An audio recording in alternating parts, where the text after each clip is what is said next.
In the fall of 1987, the local news channel, WSB-TV2, of Atlanta, Georgia was attempting to fill a scheduling gap in their Sunday morning lineup. After a few solicitations by local business owners, they decided to allow the young Reverend Marley Sachs to take the available hour block to do a religiously themed show.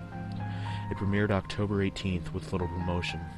The show was standard religious fare and consisted of the Reverend sitting in a simple chair reading passages from the Bible to the camera and discussing their interpretation and significance to our modern day-to-day life. The show received a reasonable number of viewers and continued to be shown into early December. It was then that the studio began to receive extremely strange complaints from viewers of Words of Light with the Reverend Marley Sachs. The calls were from women, and women only, who vaguely referred to uncomfortable feelings they had at very specific intervals during the program. They described feelings of nausea, back pain, dizziness, and blurred vision. These callers, for no discernible reason, were convinced that it was the viewing of this program that was causing these symptoms. It was later determined after 3 weeks of complaints that these feelings were happening at roughly 12-minute intervals during the course of the program. The small studio staff checked all the recording equipment, both audio and video, and found nothing faulty. When the Reverend was made aware of these incidents, he merely shrugged and stated cryptically that some can't handle the voice of God. The head of the studio, at a loss to explain the cause of these complaints, decided to continue running the program. By February, viewership had dropped sharply, and it was decided to pull the plug on the show. The studio head figured it would be more prudent to spend as much time as possible on the news story that had the other two local news networks abuzz, the miscarriage epidemic.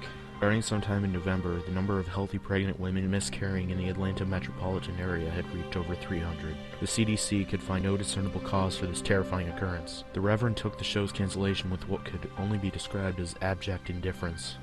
When informed, he made no protest, merely nodded almost knowingly. He left the studio after the last episode was filmed without so much as a word, and dropped off the face of the earth. No one ever heard from him again, not his former congregation or any member of the church. The studio moved on, filling the slot with an infomercial, and continued to concentrate on the miscarriage story. A year and a half later, an intern at WSB Studios discovered the tapes of Words of Light and began going through them in an attempt to find stock footage for an upcoming piece the station was doing on the impact religion had on the city. The Atlanta incident, as the miscarriage epidemic became known in the medical journals, petered out 3 months after the studio had canceled the Reverend Sachs' show and had already begun to fade from public consciousness. As the intern went through the tapes, he accidentally made a disturbing discovery about the footage. While attempting to stop one recording at 10 minutes 45 seconds, he mistakenly jammed the fast-forward button down. While the footage whizzed by, he attempted to pry the button up with a screwdriver.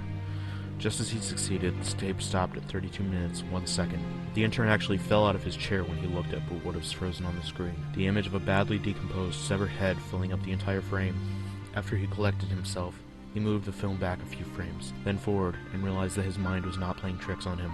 He began going through the rest of the recording, and soon discovered that exactly 12-minute intervals the image would appear for one frame. Thinking it some kind of practical joke being played on the new guy, he presented it to one of the film technicians, ready to be mocked. The technician was just as puzzled as he was. No one had touched the footage since the cancellation of the show. After the studio had closed for the night, the intern convinced the tech to help him go through all the tapes of the Words of Light. They discovered that every single episode had the same horrifying anomaly.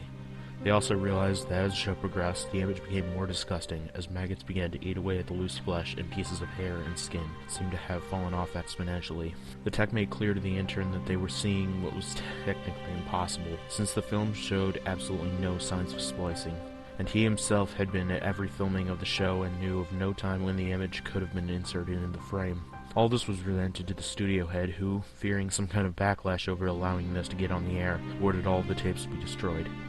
He told the intern and the tech that he had no interest in knowing who did it at this point, only that covering their collective asses is all that's important now. He demanded that they mention this to no one. The tech easily moved on, remembering the incident as a darkly funny personal anecdote, but the intern wouldn't let it go. He made copies of as many tapes as he could before they were wiped, and took them to see if he could find anything else that might point to who did this, or why they would.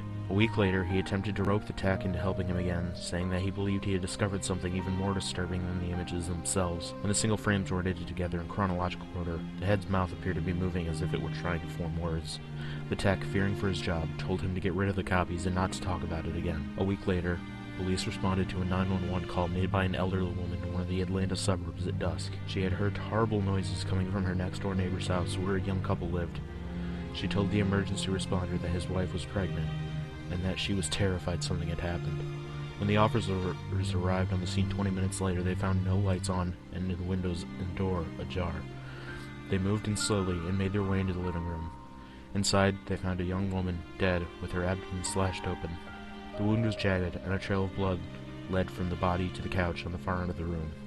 There sat her husband, the studio intern, naked, the corpse of his unborn child at his feet, dying. In his hand he held a rusty piece of metal sliding he had used to gut his pregnant wife. The television was on and playing an 18-second loop of silent footage of a decomposing head mouthing some unintelligible words.